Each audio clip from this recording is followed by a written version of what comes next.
Hello et bienvenue dans une nouvelle vidéo. Aujourd'hui, on va parler de ma chaîne YouTube et de ce que j'en attends.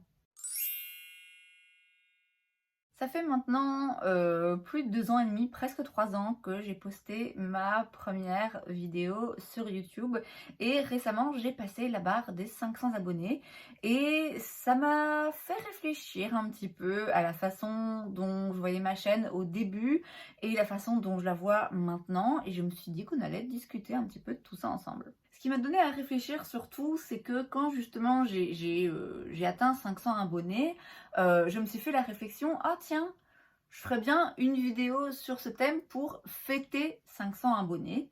Et je me suis aussi fait la réflexion, allez, t'es à la moitié, encore 500, et tu pourras éventuellement prétendre à gagner quelques centimes par vidéo. Et je dirais que cette pensée m'a interloquée parce que, je le répète depuis un moment maintenant, bon, très franchement, on m'en fout un petit peu. J'ai pas pour but de gagner de l'argent en faisant des vidéos.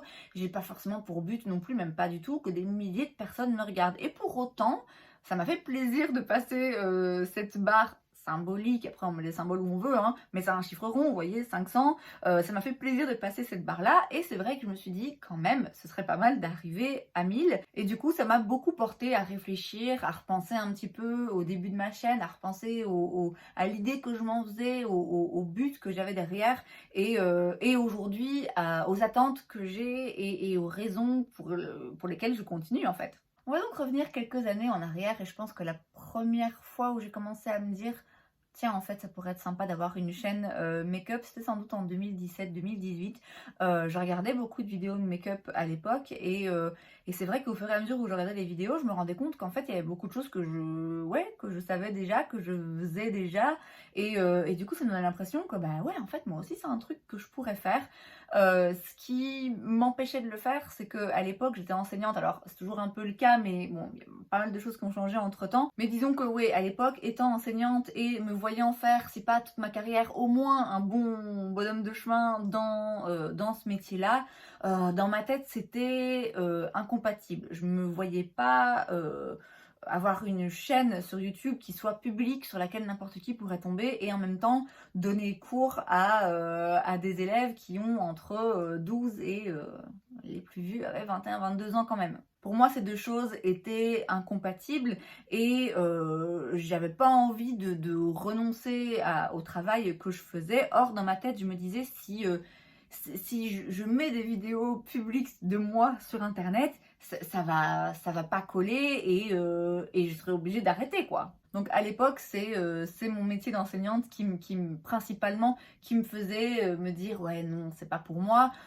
Aussi le fait qu'il y avait déjà en 2018 une inondation surtout d'ailleurs en 2018, vraiment le marché était inondé de chaînes YouTube dédiées au maquillage. Donc je voyais pas bien ce que je pouvais apporter et surtout je me disais ça va jamais déboucher sur rien parce que c'est très compliqué de se démarquer de nos jours.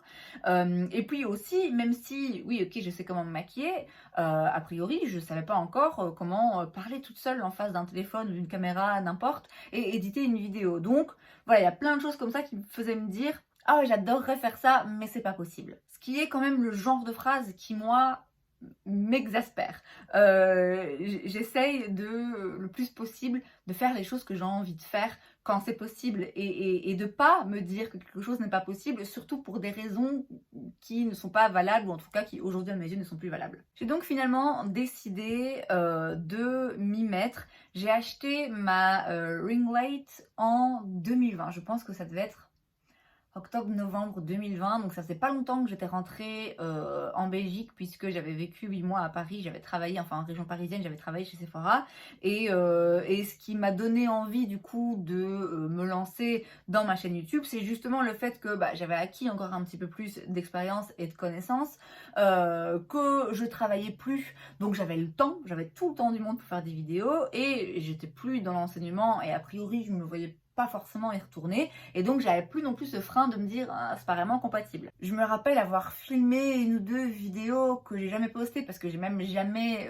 su les éditer, et mon Dieu, je trouvais ça tellement bizarre. J'étais très mal à l'aise parce que, ben oui, c'est pas forcément naturel de. Je veux dire, là, je parle toute seule quand même. On est proche de la folie. Et en plus, je vis pas seule, donc je vais toujours attendre que tout le monde parte de la maison parce que j'avais pas envie qu'on m'entende, parce qu'on m'entend parler toute seule. Je trouvais ça ridicule en fait. Je me trouvais un petit peu ridicule. J'avais beaucoup de mal à filmer, à ce que ça soit le plus naturel possible.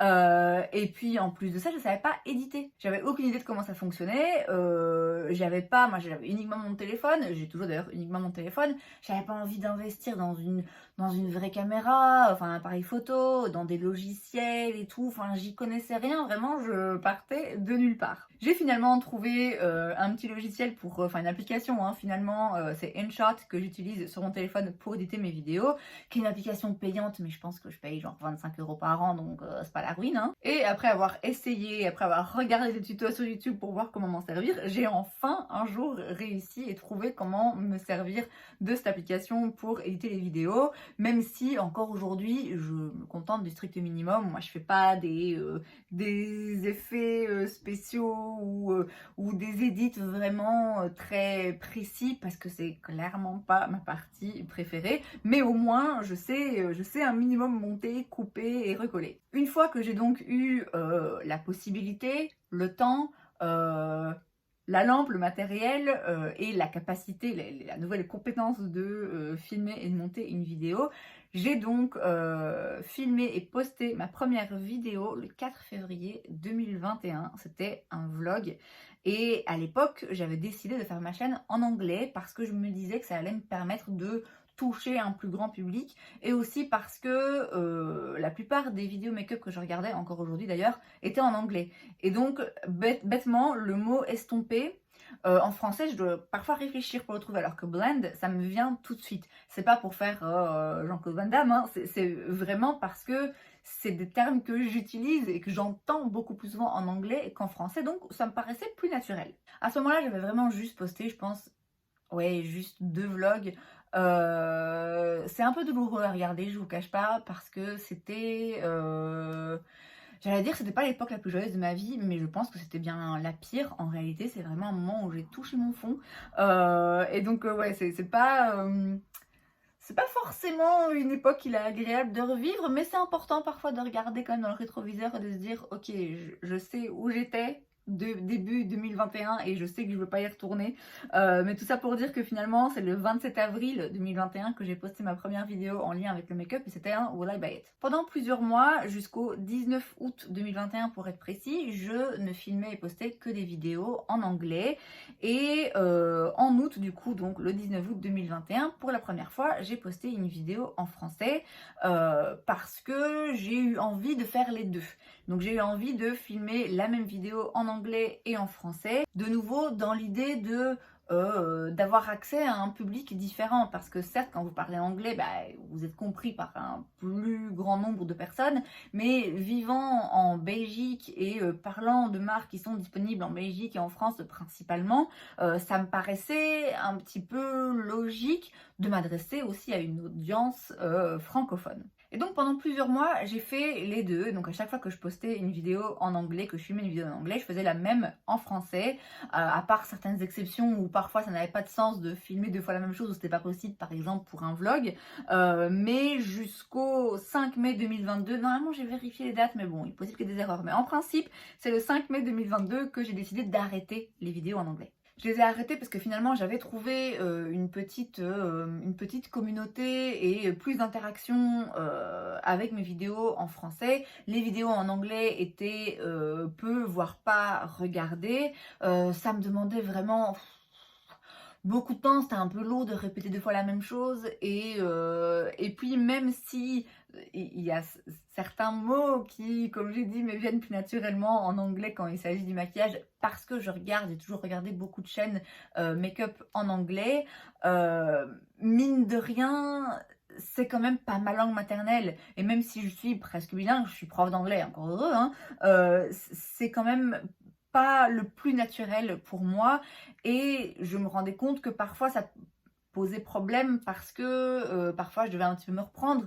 Si j'étais fatiguée, alors là, voilà, ça me demandait un petit peu plus d'efforts. Bref, je trouvais que c'était un petit peu trop d'efforts par rapport à ce que ça m'apportait finalement. Je pense que depuis le moment où je suis passée aux vidéos en français uniquement, je crois que j'ai toujours plus ou moins maintenu un rythme de 5 vidéos par semaine, non sans mal. À certains moments, ça a été un petit peu compliqué, mais ouais, j'ai tenu à garder ce rythme, même si aujourd'hui, j'ai plus du tout l'ambition que j'ai pu avoir au début de vouloir faire quelque chose de ma chaîne qui soit plus que simplement un hobby que je fais pour moi.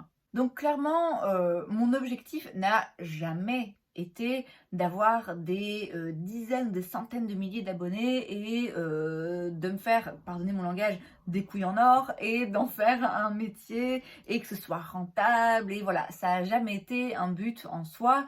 Je savais que c'était pratiquement inatteignable. Et j'en avais pas forcément l'envie ou l'intérêt. Cela étant dit, effectivement, au début, quand je m'y suis lancée, je me fixais quand même des objectifs de me dire, allez, ce serait bien que dans X temps, j'ai X abonnés. On n'y est toujours pas. L'idée était quand même de me dire que si je pouvais me garantir un revenu de quelque chose que j'aime faire, quand même, ce serait pas mal. Même sans gagner d'argent, purée, si un jour je pouvais recevoir du make-up gratuitement, ouais, ce serait vraiment pas mal. Donc au début, il y avait quand même cet objectif, il y avait quand même cette envie d'en faire quelque chose de productif finalement. Au fur et à mesure, mes objectifs et mes envies ont changé. D'une part parce que je me suis bien vite rendu compte que c'est très difficile de gagner des abonnés, c'est très difficile de se démarquer. Et puis aussi, et surtout, je me suis rendu compte que c'était vraiment pas ça le plus important et que c'était pas ma priorité, loin de là. Encore aujourd'hui, alors effectivement, dans un monde parfait, si je pouvais avoir une garantie, peu importe par quel moyen, d'avoir tous les mois une rentrée d'argent qui me permet de vivre confortablement et de faire ce que je veux de ma vie et de mon temps.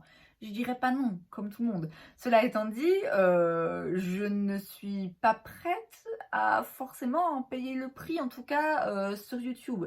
Si vous voulez gagner vraiment assez d'argent sur YouTube que pour en vivre de façon confortable avec uniquement ça, ça demande effectivement des centaines de milliers d'abonnés. Et qui dit centaines de milliers d'abonnés dit quand même un petit coup de projecteur sur vous, sur votre vie, sur tout ce que vous pouvez faire et dire. Et je n'en veux pas du tout, du tout. Alors, est-ce que je suis contente quand je gagne des abonnés et quand j'arrive à certains paliers? Oui. Évidemment, ça me fait toujours plaisir d'avoir plus de gens qui regardent mes vidéos. Est-ce que je serais contente un jour d'arriver à 1000 abonnés et de pouvoir avoir un petit peu d'argent? Est-ce que je serais contente d'avoir un jour un nombre d'abonnés qui fait que bah ouais, j'ai quand même une petite rentrée d'argent que je peux dépenser dans du make-up tous les mois? Ouais, ok, ce serait pas mal. Mais comme j'ai dit, je sais que le revers de la médaille, ça veut dire que les gens vous regardent et vous critiquent et très franchement, non merci. Avoir ne fût-ce que 10 000 personnes qui regardent mes vidéos et donc dans ces 10 000, il y en a forcément au moins une bonne poignée qui viennent avec des mauvaises intentions ou qui peuvent laisser des mauvais commentaires, ça m'intéresse pas, j'ai vraiment pas envie de ça. Moi j'aime autant avoir 10 personnes qui regardent mes vidéos et que ces 10 personnes voilà, ne se permettent pas de me faire des réflexions finalement. Je vois parfois des youtubeurs, des youtubeuses se plaindre de cette attention et du fait que les gens sont toujours là à critiquer et j'ai beaucoup de sympathie parce que oui, je peux comprendre que ce soit difficile, preuve en est, je ne veux pas de ça, mais voilà, je pense qu'à un moment donné, il faut se poser des bonnes questions et se dire, ok, c'est quoi la priorité? Si la priorité c'est de gagner ma vie, ah bah voilà, c'est les inconvénients du métier, ou si ma priorité c'est juste mon bien-être et ma sérénité et ma paix, ah bah allez hop, c'est tout, on coupe ça. Et très franchement, si demain je me retrouve avec un nombre démentiel d'abonnés et que du coup j'ai comme ça des aspects négatifs qui pour moi prennent trop de place dans ma vie, c'est bon, c'est ciao, je fais autre chose. Donc je dirais que globalement, mon état d'esprit par rapport à ma chaîne, à ce que j'en fais et à ce que j'en attends, a quand même pas mal changé par rapport au début où, comme j'ai dit, il y avait quand même une intention et une ambition de me dire, ok, je vais en faire quelque chose que ça marche dans le sens où ça ait des débouchés, ça ait des rentrées financières, etc.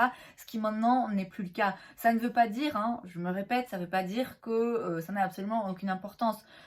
On va quand même pas se mentir, à partir du moment où je filme des vidéos et où je les édite et c'est quelque chose qui me plaît et moi je trouve ça intéressant, ben oui forcément j'ai envie quand même que des gens les regardent. Sinon je les garderais sur un disque dur chez moi et je les mettrais jamais en ligne, vous voyez.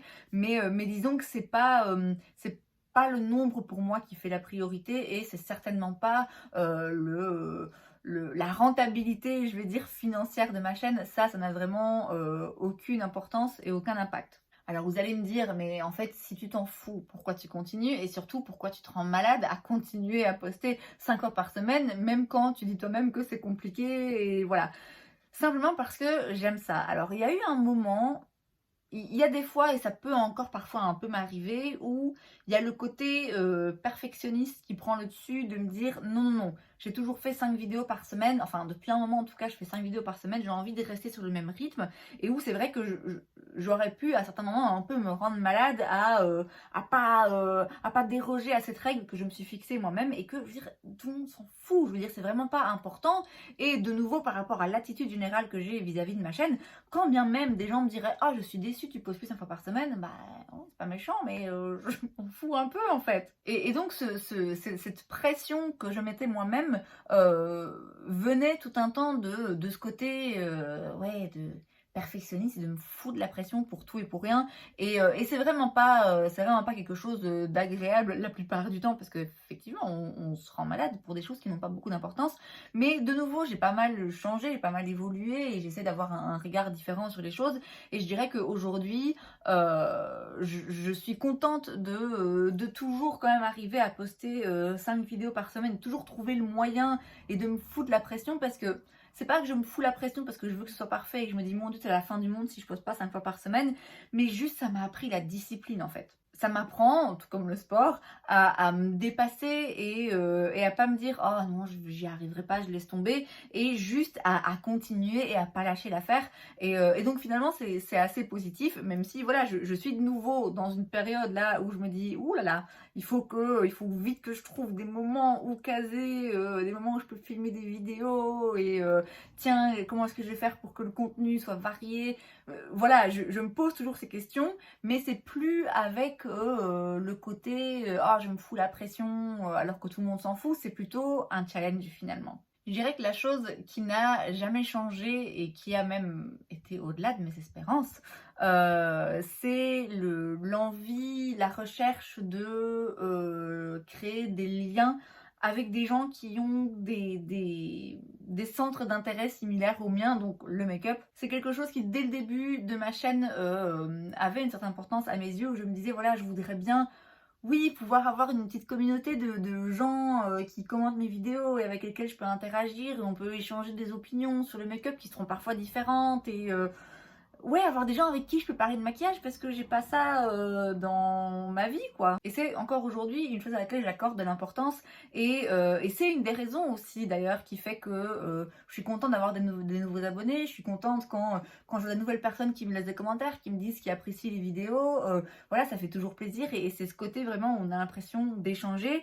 Et comme je disais, ça a vraiment dépassé mes espérances parce que finalement, j'ai rencontré une amie, une vraie amie. Et je suis à un âge quand même où je trouve que c'est pas facile. C'est pas facile, passer 35 ans, de se faire des amis parce que on a les amis qu'on a depuis toujours. Et puis, moi n'ayant pas. Moi, je change toujours de travail, donc j'ai pas des collègues avec lesquels vraiment je me lie d'amitié où ça reste sur le long terme. Et donc, ouais, le fait d'avoir pu me faire une amie grâce à ma chaîne YouTube, franchement, même si demain je devais arrêter, rien que pour ça, ça valait le coup. Donc écoutez, voilà, je pense que si je devais m'exprimer en termes d'échecs et de réussite, Par rapport aux objectifs que j'avais au tout début de ma chaîne, oui, on pourrait considérer que c'est un échec parce qu'en effet, il n'y a jamais rien qui est ressorti de ça. Mais pour moi, c'est une réussite parce que j'ai appris à avoir un regard différent sur ma chaîne YouTube et sur ce que j'en recherchais. J'ai trouvé un hobby finalement, un passe-temps, une passion qui me permet voilà, de tous les jours, enfin pas tous les jours, mais de régulièrement filmer, parler de make-up, et c'est vraiment quelque chose que j'aime beaucoup. Et surtout, comme j'ai dit, j'ai rencontré des gens, je me suis fait une très très très très très bonne amie, et rien que pour ça, ouais, c'est une réussite. Et enfin, je pense que le plus important, c'est justement de ne plus voir ça sous l'aspect est-ce que j'ai réussi, est-ce que j'ai raté, est-ce que la chaîne est rentable, est-ce que je suis productive. Non, en fait, juste tous les jours, j'ai la chance de faire quelque chose qui me plaît, et ça n'a pas de prix, même si ça ne rapporte rien. Et c'est donc tout pour cette vidéo, j'espère que ça vous a plu. Si c'est le cas, n'hésitez pas à laisser un like. Vous pouvez aussi vous abonner à ma chaîne parce que c'est gratuit, donc pourquoi pas. Et moi, je vous vois la prochaine fois. Bye!